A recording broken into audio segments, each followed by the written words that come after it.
అల్లు అర్జున్ ని అరెస్ట్ చేసిన పోలీసులు పుష్ప 2 ప్రీమియర్ షోల నేపథ్యంలో హైదరాబాద్ ఆర్టీసీ క్రాస్ రోడ్స్ వద్ద సంధ్య థియేటర్ వద్ద తొక్కిసలాట నేపథ్యంలో రేవతి అనే మహిళ మృతి చెందింది. ఈ క్రమంలోనే హైదరాబాద్ లో పోలీసులు అల్లు అర్జున్ పై కేసు నమోదు చేశారు.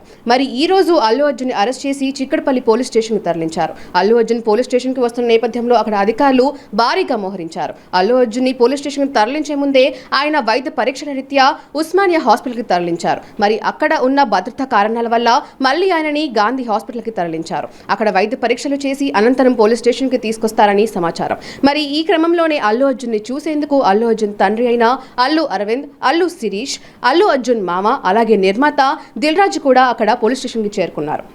మరి ఈ రోజే అంటే కాసేపట్లో అల్లు అర్జున్ క్యాష్ పిటిషన్ పై విచారణ జరుగుతుందంట. సోమవారం వరకు ఆయనని అరెస్ట్ చేయవద్దని లంచ్ మోషన్ పిటిషన్ వేశారు అల్లు అర్జున్. మరి ఈ పిటిషన్ పై మధ్యాహ్నం 2 గంటలకి లేదా మధ్యాహ్నం లోపు హైకోర్టు విచారిస్తారని చెప్తున్నారు. మరి ఇప్పుడు మనం చూసుకుంటే పుష్ప 2 మూవీ వచ్చినప్పుడు అంటే మెగా ఫ్యామిలీ నుంచి ఎలాంటి సపోర్ట్ కూడా ఈ పుష్ప 2 మూవీకి అనేది అందలేదు, మనం చూస్తూనే ఉన్నాం. మరి అయితే ఇలాంటి నేపథ్యంలో అంటే అల్లు అర్జున్ అరెస్ట్ చేశారు, ఇలా అల్లు అర్జున్ ని అరెస్ట్ చేసిన నేపథ్యంలో మెగా ఫ్యామిలీ నుంచి ఎలాంటి సపోర్ట్ అల్లు అర్జున్కి అందుతుంది, అసలు ఎవరైనా వచ్చి ఆయనకి సపోర్ట్ చేస్తారా అనుకున్న నేపథ్యంలోనే చిరంజీవిని అధికారులు పోలీస్ స్టేషన్కి రావద్దని అభ్యర్థించారంట.